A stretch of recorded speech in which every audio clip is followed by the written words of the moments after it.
a good way to start the year, to be together and talking about this work. So,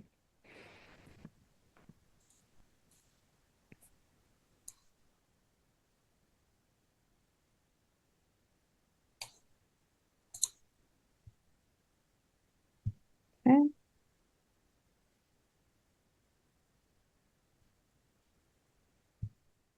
I definitely see some names I know and some others that I don't. So if anyone's calling in from outside the Madison area, or even if you are in the Madison area, feel free to, especially if you're new, feel free to drop where you're calling in from. And if you're new, maybe how you heard about us. And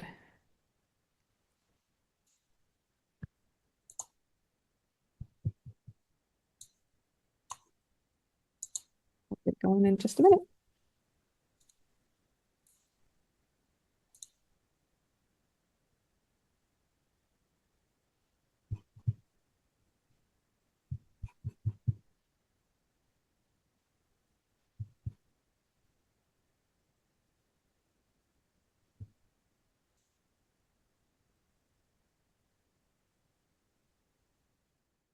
On the Zoom, Cheryl. Hello? Hi, Dave. Welcome.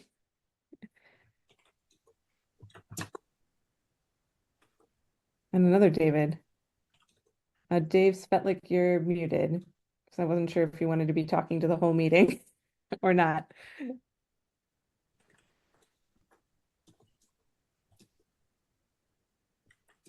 All right, I'm gonna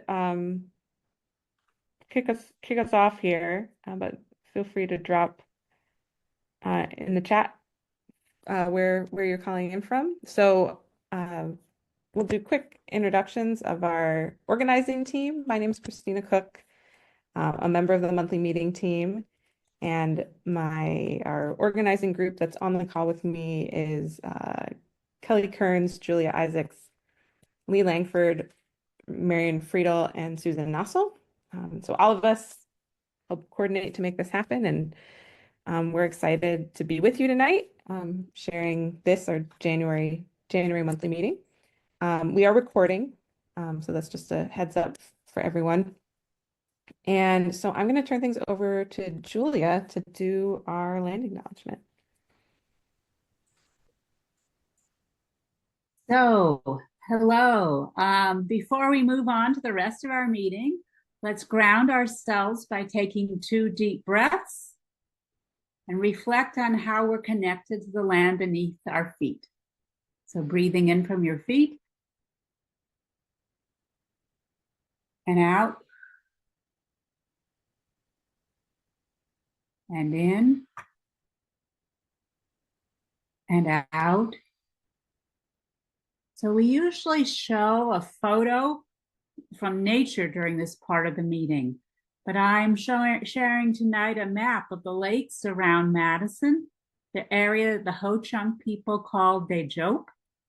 This is a time in our meeting that I would like to acknowledge the humility and respect that I and others on the monthly meeting team are living on these sacred lands where the Ho-Chunk live. This map is maybe a little hard to see. Some of the symbols are mounds, some are cornfields, some are villages. But I imagine everybody can see those white lines that show the trails that were used. And perhaps this can help you imagine the indigenous people that lived here before the European settlers arrived. Of course, I don't want to speak of the Ho-Chunk only in the past tense, because even though they were forced into signing new treaties in the 1830s that ceded their territories and were pushed towards reservations to the west, some refused to move. And many Ho-Chunk walked back to their homes in Wisconsin after forced location. As we think about our own connections to the land, may we be inspired by the Ho-Chunk's acts of resilience, which demonstrate the power of a connection between the Ho-Chunk Nation and their ancestral lands. Right. Thank you, Julia. So a quick rundown of what we're gonna be doing tonight. So we just had our opening and welcome. This is the overview. Right after this, we're gonna do some short breakout rooms for folks to maybe meet someone new, check in with folks they know, just share a little bit. We have a discussion question for you that'll be up on the next slide. After those breakouts, we'll have our featured speaker, and Kelly Kearns will be introducing him. After the presentation and some time for Q&A, we'll have announcements from our different teams, and then there'll be time at the end of the meeting for further discussion as desired. So an extra welcome to those of you who are here for the first time, and if you'd like, share in the chat where you're from or how you heard about us. And along those lines, we want these public meetings to be welcoming and supportive for all people, regardless of background or identity. And so Susan has put our code of conduct in the chat, and if you have any questions about that, please contact any of the monthly meeting team members who are introduced at the beginning. So with that, I think we're going to move into breakouts. So fairly soon, you should get an invite inviting you to a breakout room of hopefully 3 to 4 people. And our suggested discussion question is, we're at the start of a new calendar year, and want to ask, what action would you like to take for the environment in 2025? Big, little, in between. Introduce yourself to the people in your group if you don't know them. Share about this, and we'll bring everyone back after about 8 to 10 minutes. So, Susan, are you able to open the room? So welcome back, everyone. Again, even though we're online, we still want to make space for people to feel connected to each other and doing this work. And so that's why we do those breakout rooms at the beginning often. So hopefully it gave you a chance to connect with people one-on-one, a little more easily than in this big call with lots of people. So next, I'm going to turn things over to monthly meeting team member Kelly, and she'll be introducing tonight's speaker. So, hello, everyone. Tonight's Hey, Kelly? speaker. Yeah. Could we turn the recording back on before? Oh, It's already yeah. on. Okay, great. Oh, I think. Okay. So tonight's speaker is Reiter. Guy Reiter. His Menominee name is Anahkwet, and he is a traditional Menominee who resides on the Menominee Reservation, and he is the executive director of Mini Kanakim, the community rebuilders. He's also a community organizer, activist, author, amateur archaeologist, and lecturer. He's a busy guy. He has organized a lot of events that have uplifted the human condition and demonstrated how enriching the Menominee culture is. He's lectured at universities on the connection Menominee Indians have to the Menominee River, which is another river that is endangered due to a proposed mine. Just a little side note there. And he has also written articles for Environmental Health News and other publications. Anahkwet is an advocate for Indigenous people everywhere. So tonight he will cover key principles of the rights of nature to be protected from harm, the rights of ecosystems to regenerate, and the right of communities to defend nature from environmental degradation. He'll also discuss some case studies of a successful integration of the rights of nature into legal frameworks, such as in Ecuador and New Zealand, and will examine the growing movement to enshrine these rights into national, state, tribal, and international law. So with that, we can have his slides starting, and Anahkwet, take it away. Yeah, well, Ann, thank you. Thank you so much for that beautiful introduction and that picture there. That was probably, I don't know, maybe 10 years ago. They say a camera adds 10 pounds, so I got probably about 10 cameras on me right now, just to let you guys know, in case you're wondering. But I just want to say, Wywanen, for inviting me here to talk a little bit about rights of nature. I know I got a short window here to kind of talk about it. But I appreciate all the effort that it takes to put something like this together, and I'm definitely humbled by this moment here for us to get together and talk a little bit about rights of nature. um, I'm going to just introduce myself in our language. That is the original language of this land. It's not a foreign language. It comes from this place here. And I'll explain a little bit about what I say after I introduce myself. Naha, kamasa masano, maoni netanawe makane, eosaitua, Anahkwet nitakan, wapasha nitotan, Kashina initski wakian, wawanan maoni wayak, mawachasiniak eos, Nakato Manowich Kikitin Mokamane Witness and Manowich Manamana.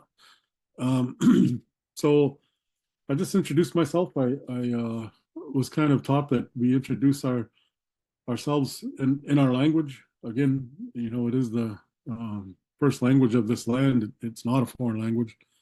The other part of that too is I just introduce my clan and where I'm from. For all those clan relatives of mine out there, you heard your name, and I'm talking to you and speaking to you.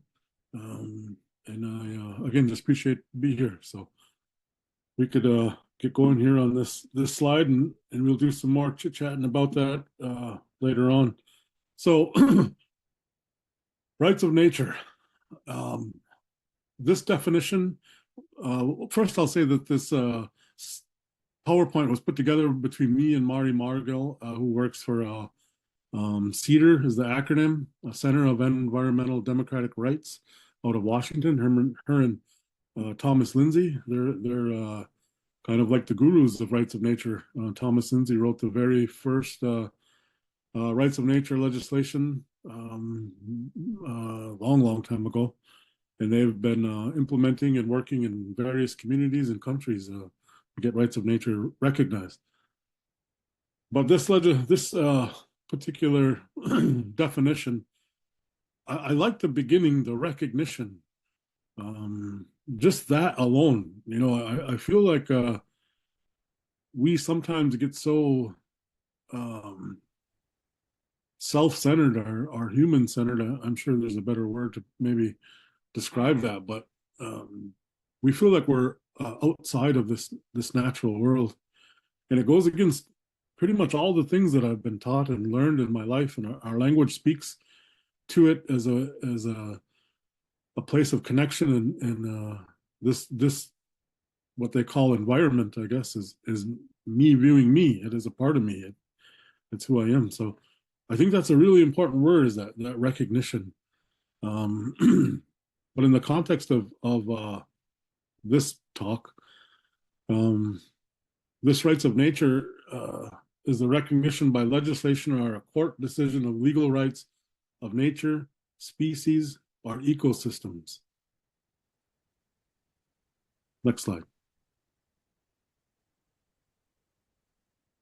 So I'm going to talk a little bit about some of the key elements of the rights of nature laws.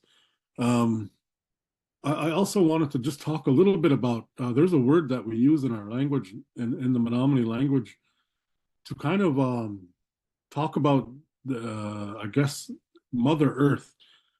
That word is Koko Maso Kamakana. Big, long, beautiful word, big mouthful.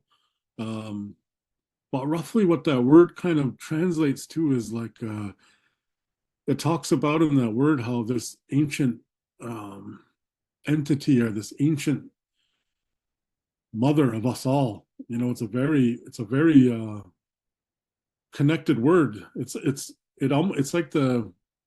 it's hard to explain sometimes in English what the concepts are, but it's like kind of like we all come from her, and she's old and very loving and caring. That's kind of our worldview, to start things out with as Menominees. The way we see our earth, and the way we see this, what they call environment. But some of these key elements of the rights of nature laws is a recognition of nature as a living entity with legal rights, including rights to exist, regenerate, evolve, and be restored. Enforcement provisions: people and government have the authority to enforce the legal rights on behalf of nature. Requirement of a remedy for a violation of legal rights, including a requirement for restoration. So the recognition of nature as a living entity is something that is relatively new, even though it's a very, very old concept. And I feel like if any of us that are on this call go far enough back into your genealogy, and if you only go back to kings and queens, you're not going far enough back. But if you go even further than that, you'll see that at some point, your ancestors also viewed this earth as a mother, and very similar to the way that our people view it today. And the enforcement provisions would give people the opportunity to speak on behalf of an ecosystem or a river, or maybe it's a tree or a species. Somebody would be able to go into court and stand up for that particular ecosystem. And of course, the bottom part is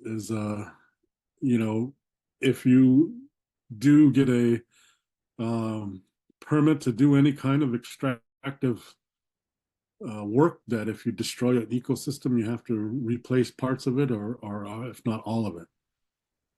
Next slide. So I'm sure there isn't anybody on this call that doesn't understand or doesn't get the fact that our environmental laws that are in place now are almost laughable.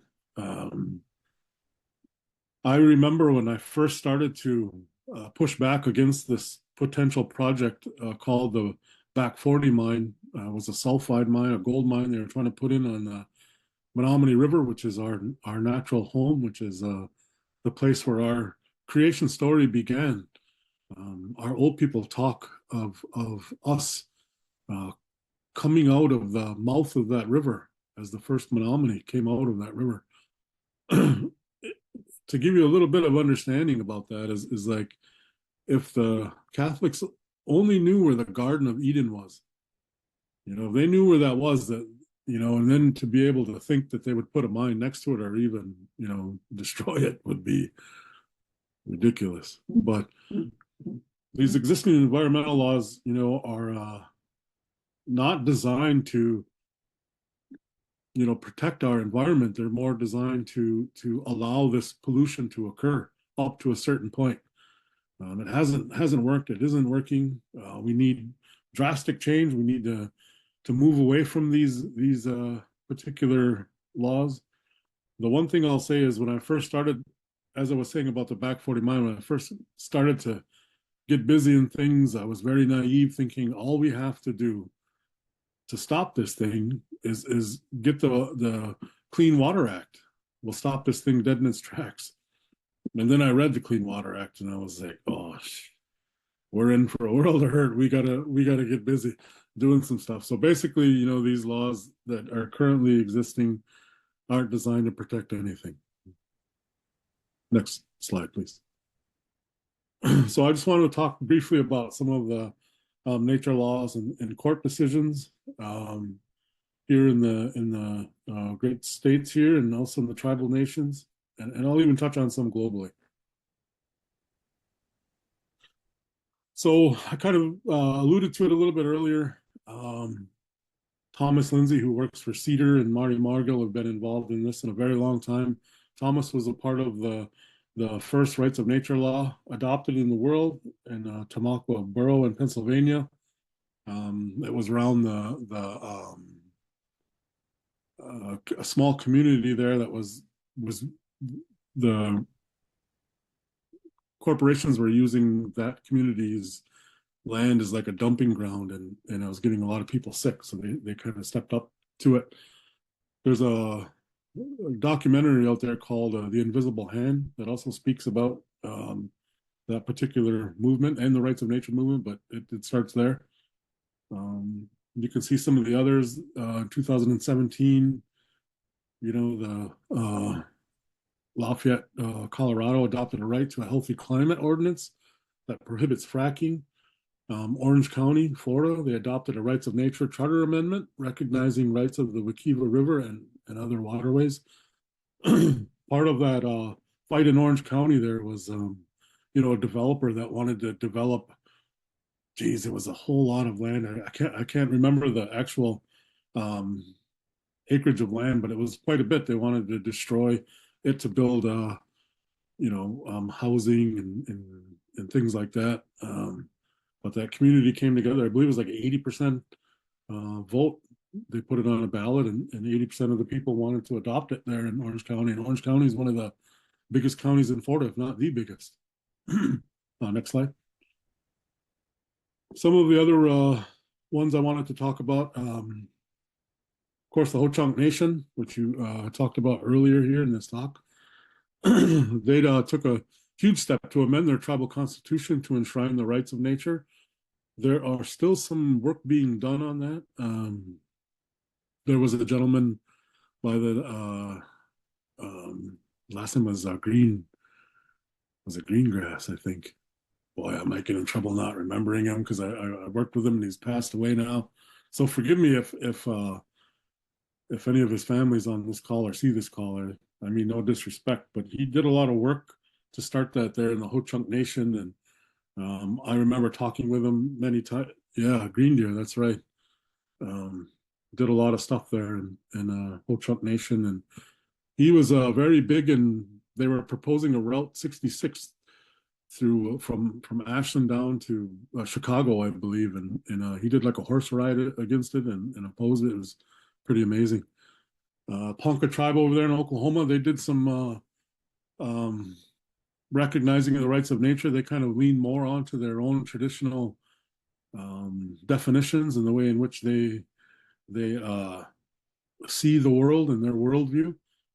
I was trying to think of, she's a famous, she's an actor.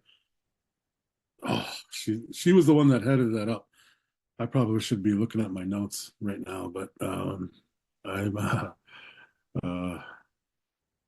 moving here. So the other part about that is, or the other one here I put on here is the White Earth Band of Ojibwe. They actually had a rights of Menomen, and what's beautiful about their rights of Menomen is they actually sued the state of Wisconsin in tribal court because the state of Minnesota, sorry, not state of Wisconsin, the state of Minnesota in tribal court in White Earthstone tribal court, because the state of Minnesota granted a water permit to Enbridge to take out like 4 billion gallons of water or something, and that's kind of working through the system. It isn't quite finished yet, but of course the state of Wisconsin, Minnesota is sued, White Earth in federal court, and it's playing that game up. So one of the things is there's not a whole lot of what do they call it, history, litigation history with rights of nature. So we're kind of curious about see how this plays out and how the court interprets some of this, and it'll help whether you win or lose. I guess it doesn't matter. Next slide. So I kind of just basically explain what this is. The rights of Menomen.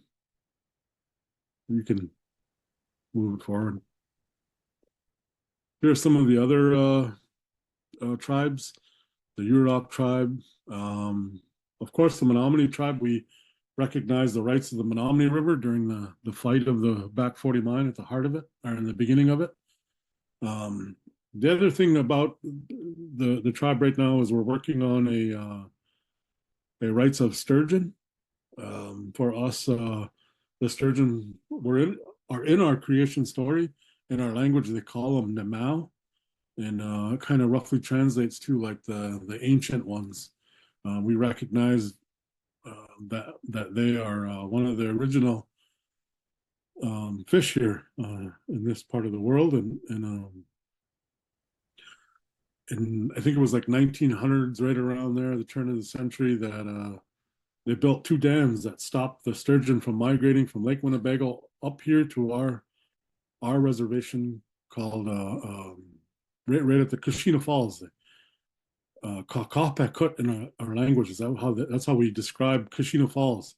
It's a very sacred place here on our reservation, and they say in the springtime, which is coming up here soon, the water will be melting, and when the water melts from the snow, hopefully we get some more snow, it'll beat on this underwater drum that's right below the falls, and it sings them sturgeon home. And they have not been able to come up to our reservation because of these dams, and that's something that we're kind of working on right now. Next slide. So Cedar, Thomas, and Mari worked with Ecuador in 2008. You know, they were the first country to enshrine the rights of nature in the national constitution. That Article 71, nature, our Pachamama, where life is reproduced and occurs, has the right to integral respect for its existence and for the maintenance and regeneration of its life cycles, structure, functions, and evolutionary processes. You know, the Article 72, nature has the right to be restored. There's been a lot of work that has been done, you know, around that, but it's been amazing to read about what they're doing in Brazil and the way in which they interpret their natural world and putting it into their governing documents. Here's some others. In 2010, Bolivia adopted its national rights of Mother Earth law. New Zealand in 2014 adopted the Turua Act. I'm sure I'm not saying that correctly.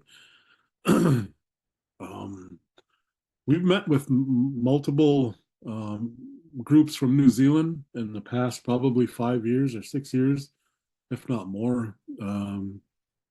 They are moving quite a bit forward in terms of rights of nature, and it's exciting to see their worldview and the way they see things, because a lot of times it's very similar to the way in which we understand our natural world. Colombia in 2016, they recognize the rights of the Rio Atrado to protection, conservation, maintenance, and restoration. Next slide. Here's some others really quick.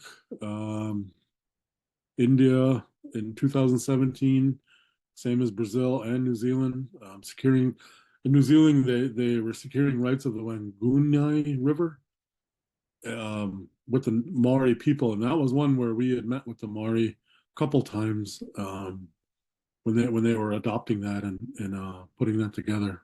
It was exciting to see. Here's some others: Colombia, Bangladesh, Uganda. We can just keep going now. So I basically kind of wanted to just say that, you know, this rights of nature is something that goes very deep back into our history, goes very deep back into our understanding of our natural world. One thing I wanted to mention was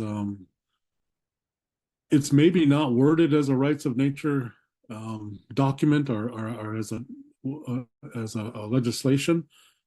But if some of you folks can remember the fight against the Exxon fight, the Crandon mine, you guys remember that from some of you older folks that lived here in Wisconsin?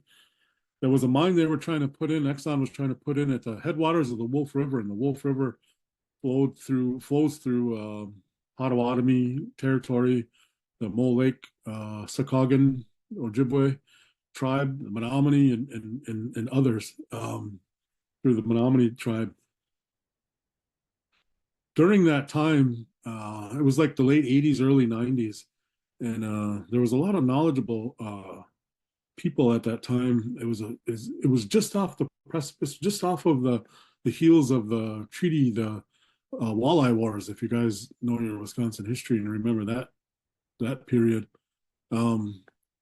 It was non-natives and natives that came together, and they were able to pass legislation. And I hope you guys remember this and know about it. It's called the Prove It First law. It was something that was implemented here after the tribes and the non-natives won that fight against that mine in Crandon. And the Prove It First law was basically a law that says you can't mine here or apply for a permit in Wisconsin unless you can demonstrate that you've operated one for 10 years somewhere else, but it can't be in like a third world country. It needs to be in a developed country. And that for 10 years after it's been closed, you can demonstrate that it hasn't polluted its environment, which basically created a mining moratorium because it's impossible for those types of organizations or those types of industries to be able to not pollute. That's what they do. I mean, we all know that. So that law was put in place, and that got rescinded probably about 5 years ago by a senator by the name of Tom Tiffany. And for you guys that have been in the environmental game for a long time, that name is probably synonymous with pollution and all kinds of not so good words. But why I bring that up is because that was not necessarily a rights of nature kind of movement, but it very much was. So I would exactly Toxic Tom. That's what they still call him. That's the kind of like thinking, and that's the kind of mindset I feel like we need to be. I mean, it doesn't necessarily have to be called rights of nature, but it can do the same thing. And I thank you for the time here. I know it was quick and fast. There's so much we could talk about, but I just wanted to give you a really quick overview. Thank you. Thank you, Anahkwet. That's been super helpful to hear all that, and very inspiring to hear so many organizations that are actually getting their rights of nature efforts passed. And I think I can speak for everyone in the meeting as I express gratitude for you and all of our Indigenous neighbors who are really the leaders in this effort in protecting our Mother Earth. So we now have a few minutes for your questions and answers. So if you can put your questions in the chat, then I'll read them when we get to them. And if we don't get to all the questions, Anahkwet will be joining us for a breakout session after the meeting closes. And so you can join him there as well. I do want to point out that Patricia put a article from the Wisconsin Law Review in the chat that talks about kind of a summary of the rights of nature. So thank you, Patricia. People might want to pull that up and read it later. It's a little too much to read right now, but definitely something worth reading. And David, you have a question. The question is, has the Menominee Nation designated specific humans or groups to speak on behalf of or otherwise represent the Menominee River and the sturgeon in the legal context? How have you dealt with that? Yeah, good question. First, I want to just mention that Ho-Chunk elder, his name was Bill Greendeer. He's a really good relative of mine, and forgive me for not remembering him. He did a lot of work, had a real visionary, that gentleman was. And the lady from the Ponca tribe, her name is Casey Camp Hornick.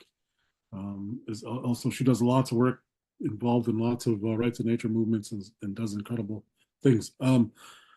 So right now we, because of the Back 40 Mine project is in hiatus, I guess is the best way to say it. There isn't a permit right now for anybody to mine. The company that currently holds the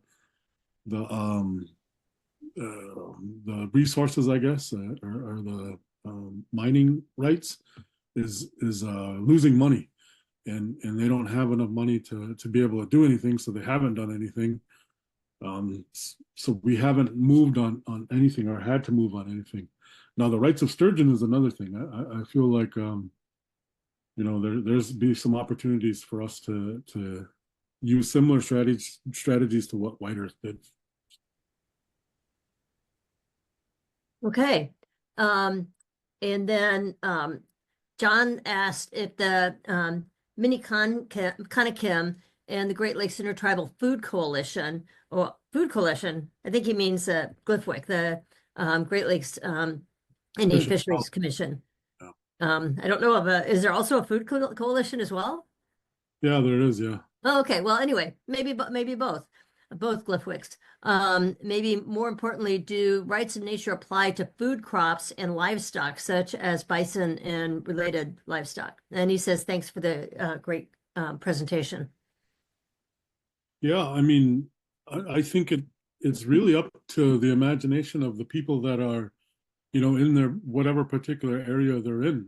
If there's a group of folks that feel like, you know, this particular species or this ecosystem needs something, then they would be the ones to draft up some sort of legislation and try to move it forward and probably get support from a whole lot of folks. We've done some things with Milwaukee County where they implemented some rights of nature resolutions within their documents. It was kind of like a first step towards that. And I know this is being recorded, but I know you guys can all keep a secret. But secretly, my hidden agenda, if there is one, is that we're gonna hopefully at some point get back to that prove it first law and be able to pick something like that up again. Hoping we can gain a lot of support from a lot of folks like yourself to be able to come together and put something like that back on the books or something similar. Anyway, so we've kind of been moving that way, and there's an organization. I see some of the members within this meeting from the Rights of Nature of Wisconsin that we meet monthly, and we've kind of been doing lots of things, figuring out our steps forward, and the big goal is, of course, to get some rights of nature into our state constitution. And we dabbled with that years ago. There was a representative from Appleton, Amanda Stuck, I believe her name was. She was willing to put some of that forward, and it kind of just fell by the wayside, but definitely want to pick some of that up again. So how can those of us on this call help with the Rights of Nature Wisconsin effort? What can we do to help out? Yeah, I mean, I think go on to the website, of course, the Rights of Nature of Wisconsin website.com. See what we're about, see what we're doing, and there's lots of ways you can help, lots of ways you can get involved. It might not necessarily be that like you're going to be the ultimate leader or the spokesperson. I mean, if you want to do that, you can do that too. But I'm thinking that we're trying to look at you know, specific areas within Wisconsin, and we kind of come together as one. Okay, thank you. And we've got two more questions that if we can answer fairly quickly before we move to our announcements. So how can Native brothers and sisters help us transform our environmentally destructive spirituality to your traditional earth-centered spirituality? Without that transformation, this person fears the worst. Oh. So I think it begins on understanding this language that I'm speaking now, and you understanding what this language, where it comes from. This language is a real pitiful language. You know, it's a deficit thinking language. It sees problems and it builds whole things around those problems. I think the first step in understanding that is understanding that this language is flawed in a lot of ways, and it comes with this like whole book of rules already. And there's other ways to see things, right? Our language is completely different. Our language is about connection. It's about relationship.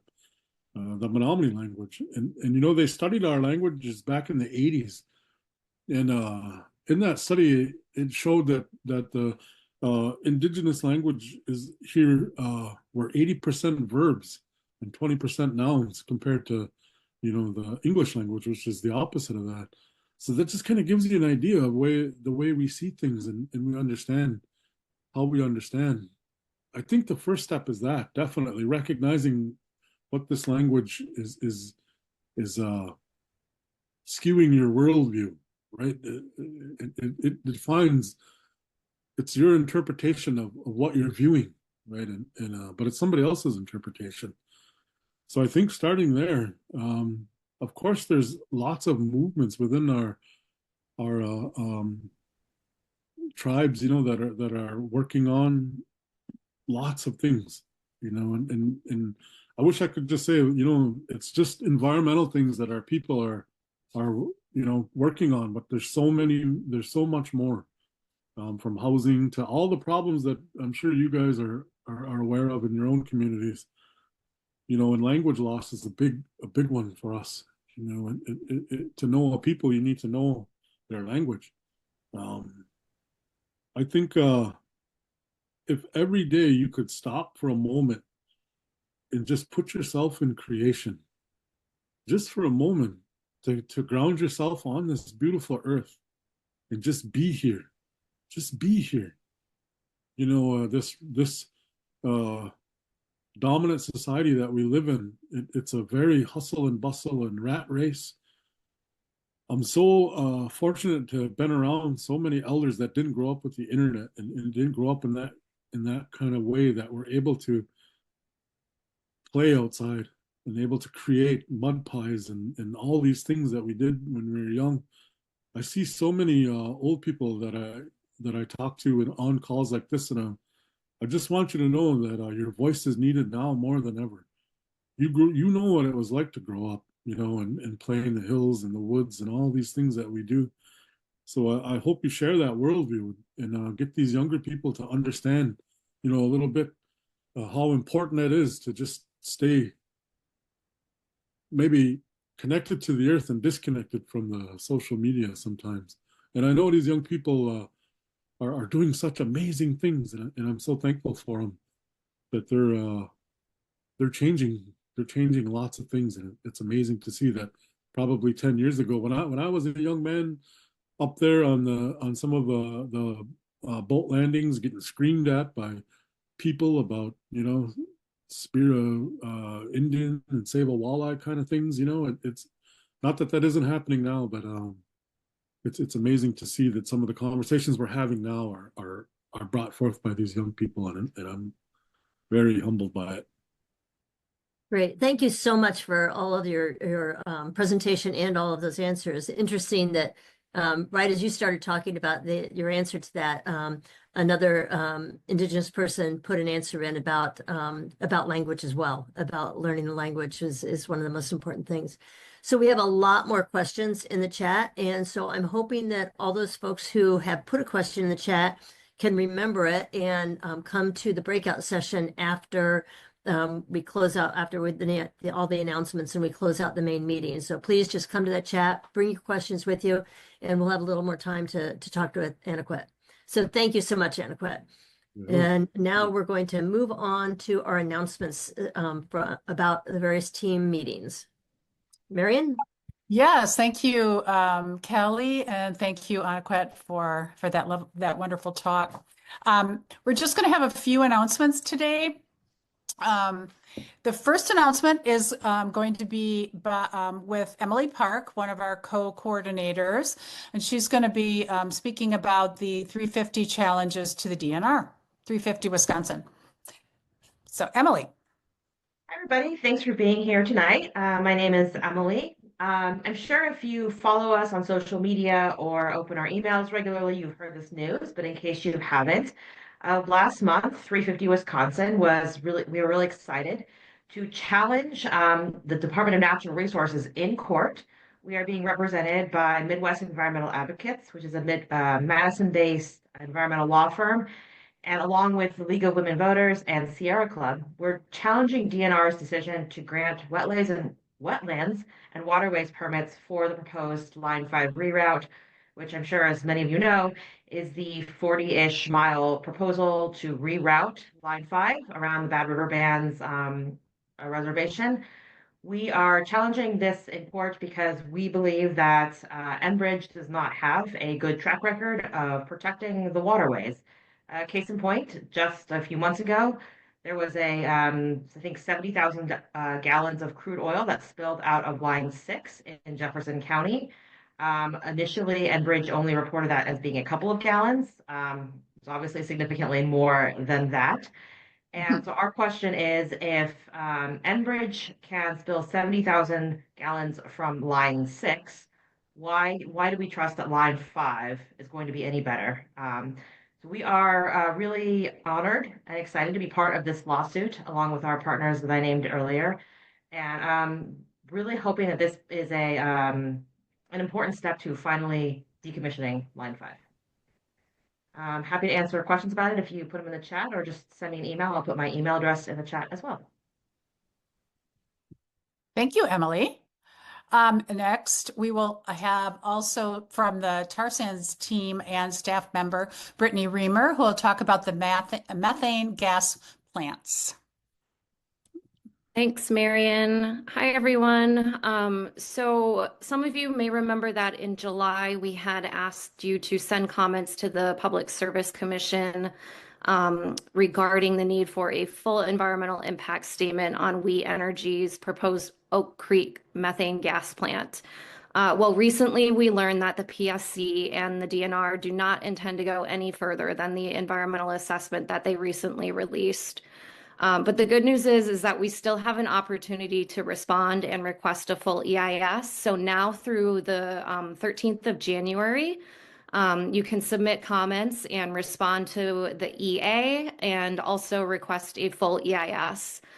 Essentially, the environmental assessment states that the greenhouse gas emissions from the proposed facilities have the potential to contribute to long-term regional and global climate change impacts. And overall, emissions from the facilities have the potential to result in local and regional public health impacts. But at the same time, it concludes that the plant will have no significant impact. And we know that that's just not true. They obviously very clearly said that in the EA as well. And we know that allowing fossil gas infrastructure expansion to move forward will directly undermine the efforts to achieve our climate goals here in Wisconsin. So I am going to put in the chat a link to the blog post that we wrote, which has more information, as well as a direct link to submit your comments to the PSC. Thanks. Thank you, Brittany. That's really great. Next, we will have Stephanie Robinson, co-executive director, to talk about our end of the year fundraising campaign. Thanks, Marion. And hi, everyone. Great to be here with you tonight for such an inspiring talk. Great to see you all. We wanted to take just a brief moment to thank everyone who supported our successful year-end fundraising campaign this year. We appreciate all of your help in raising the dollars that we need to build our capacity and support all of our campaigns and initiatives in 2025, which we know will be another critical year for the climate. It's also the perfect time to recognize the work of our dedicated team leaders and board members, our volunteers who work so hard to advance our goals, and our members who take action every day for climate justice. As you can see, we're really close to reaching our overall goal to raise $60,000 to support our work. This is quite an accomplishment in a presidential election year when so many of us have also given to other causes, and we think it's a real sign of our members' deep commitment to our mission. We're very grateful for every contribution. If you haven't yet made a gift, it's not too late to help us get all the way to our goal. So thank you again, everyone. Thank you, Stephanie.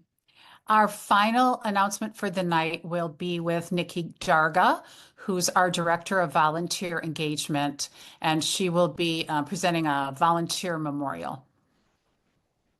Yes, hello everyone. So normally I would be doing a volunteer of the month, but this month we are going to be instead honoring Bill Bacchus. He a beloved board member of 350 Wisconsin, and if you are not aware, he did pass away just before the holidays. So, his dedication and kindness have touched all of us, whether you knew him personally or not, because as our treasurer, he brought an immense amount of skill and diligence to his work, and a really strong commitment to our mission.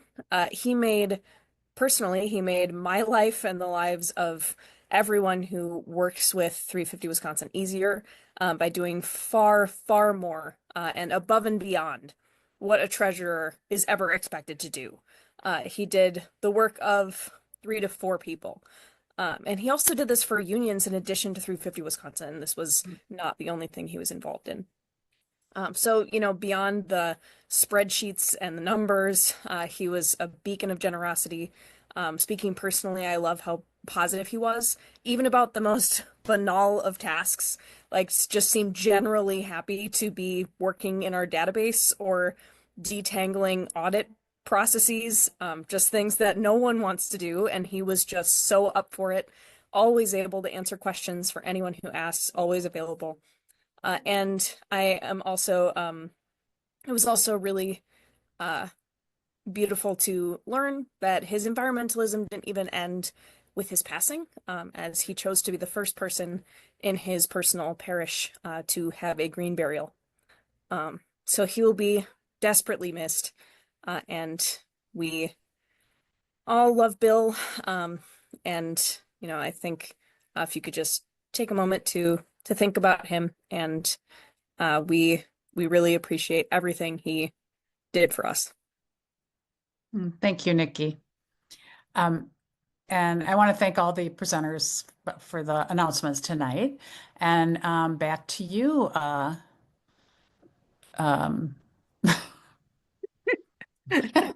whatever your name is. I'm up next. Christina. Thanks, Marion. Thanks everyone for who contributed to the meeting tonight. We are still finalizing our topics for our upcoming monthly meetings, but you can save the date. We'll be having a meeting on Monday, February 3rd and Monday, March 3rd. And we have several things in the mix, and we'll hopefully have those finalized and out to all of you soon. For those who want to get involved with other or want to learn more about 350, there'll be a breakout room just for you after the meeting ends, but also, Lee, if you can go forward a slide, we should hopefully have, this is the contact information and the times for the different teams that are doing work for 350 Wisconsin. So the slides will be available, this recording will be available. I think if you're interested, the best thing to do is to go to breakout room 2 once we open them up and chat a bit with Nikki, and she can help you identify where you might want to go next if you want to be involved with 350 Wisconsin. So I think we can stop the recording, and at this point, this is the end of the all together part of the meeting.